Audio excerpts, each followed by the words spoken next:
So this is a bit of a unique case, but quite an interesting one. So we've got a professor at a university or college in Canada, and effectively what he's done is he's uploaded all of his lectures and transcripts from them, loads of textbooks and things like that, and created kind of an AskAI of all of his knowledge for his course that he's then given access to for his students through midterm periods. And so then instead of them going to him to ask a question, go to drop-in sessions, they can just ping the bot and it can create questions for them, and it can also answer things. And I think like one of the interesting proof points of that one was that previously they had an online forum that they used where students could pose questions and get answers. And I think he said they averaged about 3 or 4 questions a week on that. And at the moment, they're asking probably 500 to 1,000 questions a day in the last few days. And it's just purely due to easy access to it, 24/7 access to it. Like the students are probably working midnight studying, burning midnight oil, but the professors are asleep, tucked up in bed at that point.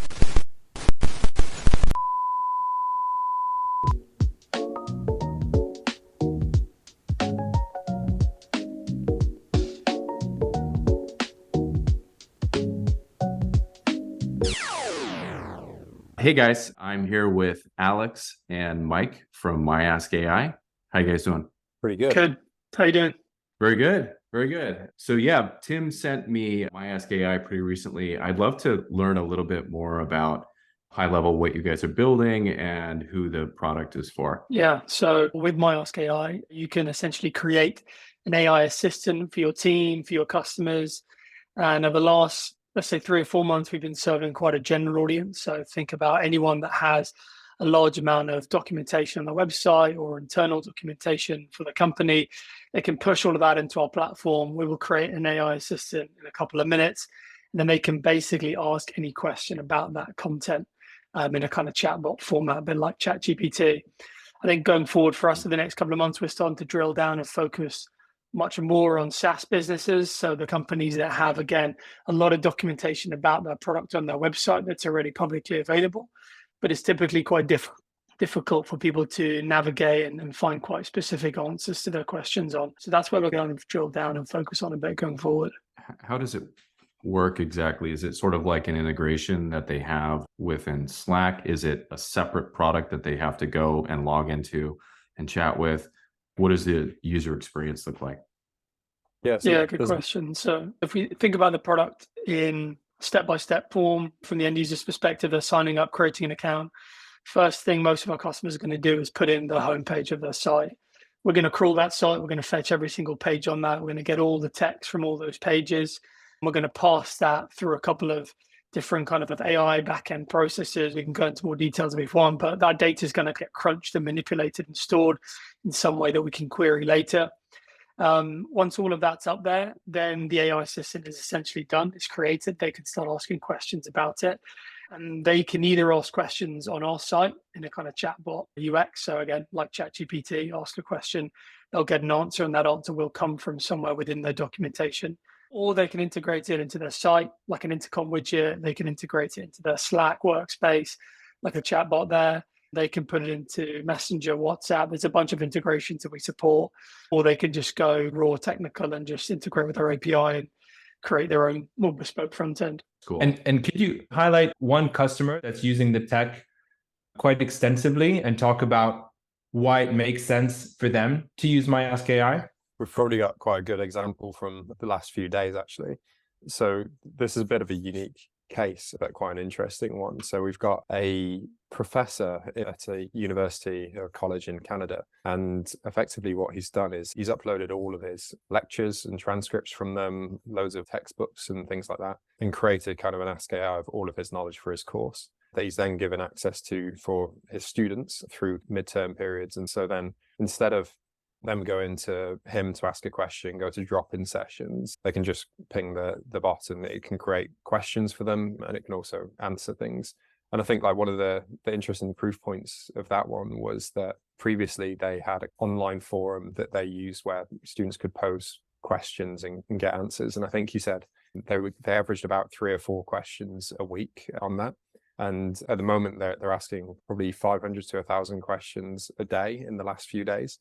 And it's just purely due to easy access to it, 24/7 access to it. Like the students are probably working midnight studying, burning midnight oil, but the professors are asleep, tucked up in bed at that point. So I think that's a good use case where it's taking trusted knowledge in quite an important field and then giving accessibility to it, however people want to access it and wherever they want to do that. That's really cool. And you said thousands of questions, right? So does that get expensive for you guys? Our biggest cost base is OpenAI. I mean, we've got a bunch of other servers and backend services and stuff, but fairly minimal in comparison to the overall cost of the business. But OpenAI is the AI model that we use for 95%+ of the questions that people ask. There's a cost attached with each API request for people listening based on the amount of text you're passing in and the amount of text you're getting back. The total amount of that text is multiplied by some numbers and you get a charge out the back of that. It's like fractional pennies in terms of like a question, a 2-sentence question, 1-paragraph answer. It's like fractions of a penny. But obviously on that volume that Mike was talking about, then it does start to rack up. And with that particular user, they're actually using GPT-4, which is 20 times the cost of a regular GPT 3.5 model, which is what most people are using when they're using ChatGPT on the web. So yeah, those costs certainly do rack up. I guess on the whole for us, when we look at the usage, we price it in a fairly intelligent way. Of course, if every single one of our customers was using 100% of their usage limits, we'd probably have some issues with our margins. But for the most part, we see the average usage well within the tolerances of what we charge versus what it actually costs us. And the margins of the business are exceptionally healthy. We're quite open about how the business runs. It's kind of 80 to 90%.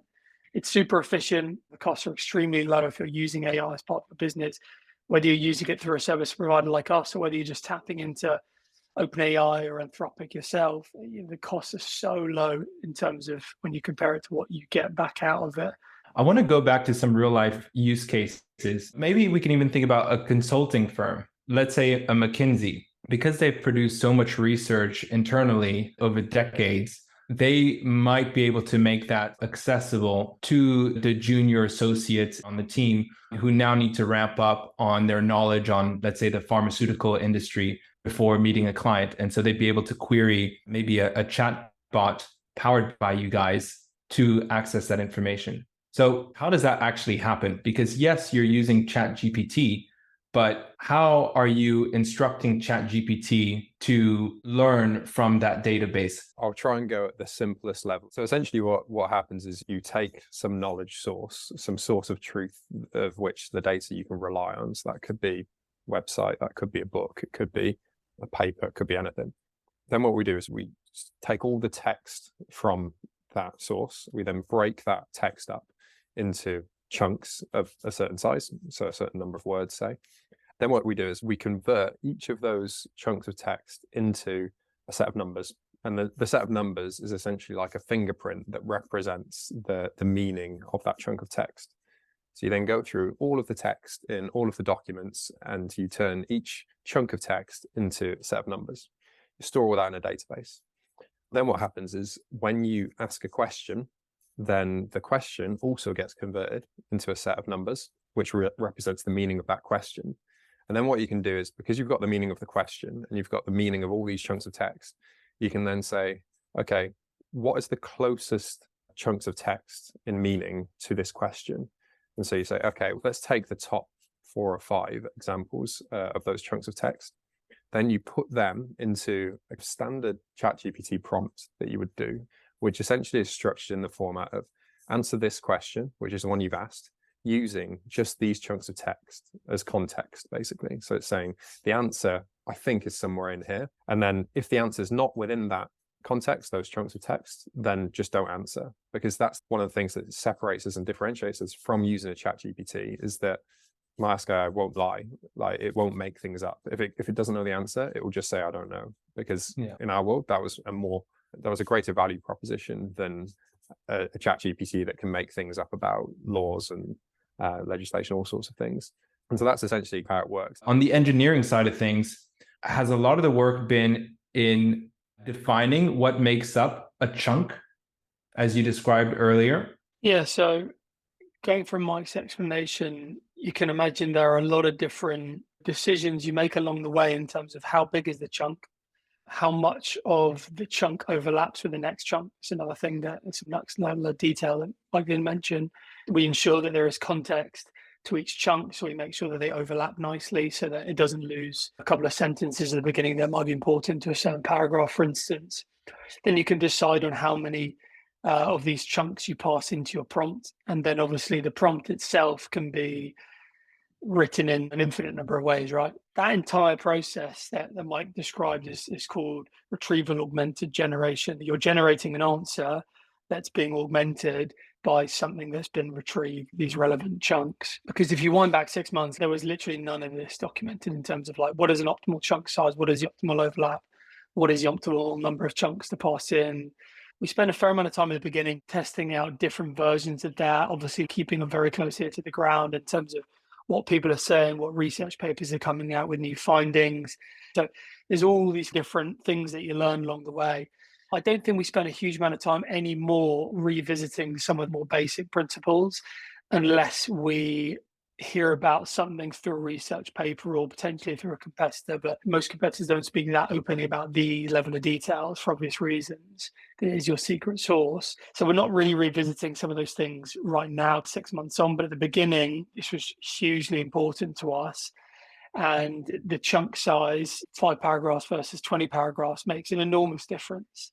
And whether you put the chunks above your instructions or below the instructions, again, makes an enormous difference. And this might sound kind of annoying and overwhelming for people that are coming into the space because it's, wow, like all of these things I wouldn't think would make a huge difference.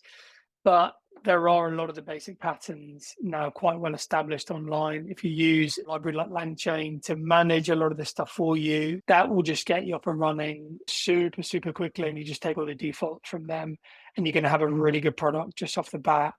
Are you guys doing any marketing? How are you acquiring your users? To start, we probably did most of our marketing through Build in Public. So we spent a lot of time on Twitter kind of documenting our journey. Product hunt launches have been quite critical for us. That's probably how we got most of our early users. And I think it's also been a good long tail use of traffic as well, help also boost your domain rating, all sorts of benefits. We were fortunate to be put in quite a number of newsletters early on, as we were some of the first guys to be building this kind of platform. And so we're in things like Ben's Bites and Superhuman. And so that brought quite a bit of traffic. And then we had random bumps from random influencers who would create a video on us or something like that. And that brought in a few sales. We've experimented a little bit with some paid marketing. So we've tried some Google ads for a little while. And advertising on some like AI directory sites and things like that. The thing to bear in mind is that all of these marketing channels, distribution channels are all quite fluid, really. They change over time. Like obviously AI directories were massive at the start of the year, I guess, but then they became quite saturated. So I think you just have to be constantly pivoting, trying to work out what is working, looking at your cost per acquisition, seeing how that's moving. And then you've always been bootstrapped during that process. Is that right? What's been the thinking around, hey, should we stay bootstrapped? Maybe we should consider fundraising. We were fortunate in some respects that we decided to launch a revenue generating business from day one. Mike and I both come out of a bit of consulting, another kind of few other little projects. We had a little bit of a safety net to get this thing up and running before we got to a break-even point. But with the boom of AI, I think we caught some lucky breaks on a few things. We obviously made some right decisions along the way. Don't get me wrong, plenty of wrong ones as well. But things managed to get quite quickly to a point where we were at break-even after 3 or 4 months in. And for us, that was $10+ dollars MRR, enough for each of us after the cost of the business to get a living salary in London, dependents, etc., and housing and stuff. So we were very fortunate in that respect. And I've never been in that position before as a business. So it was a totally new situation where it was like, okay, now we actually have the choice whether we want to fundraise or not. Whereas when I was running a business before, it was like, we have to fundraise because this thing will not make enough money to support a team of 6 people, 3 engineers, 2 co-founders from day one. Whereas Mike and I have managed to get to that point very quickly. Obviously, what it doesn't unlock is a huge pool of capital to pump into growth or scale up your engineering team or make certain decisions where you don't have to worry so much about the outcome just because you have a load of money to throw at the problem. But the constraint that not having that much capital has given us has always resulted in much better decision making as a result of that. It's not always the right path, but I think with us that this absolutely is for this business. We had a few discussions in the first few months about whether we're going to fundraise.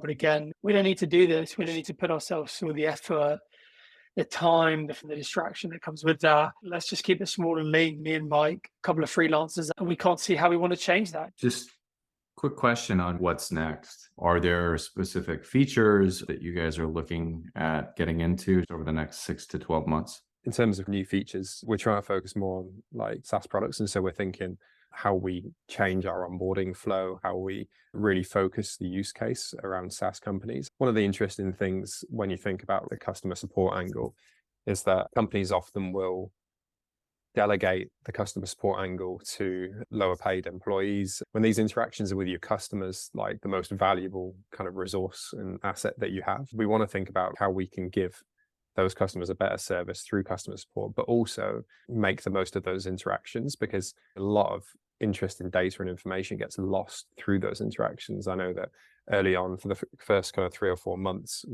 a customer support chat was completely human, even if our customers didn't necessarily realize it. And we found that we got so many interesting insights. We were able to convert people through that as a channel. We found out about bugs super quickly, all this kind of stuff. And then we just wonder like how much of that gets lost in SaaS companies now. And is there a way that we can mine some of that information to identify things like issues, feature requests, bugs, like happy customers, and see, can we stratify them in some way?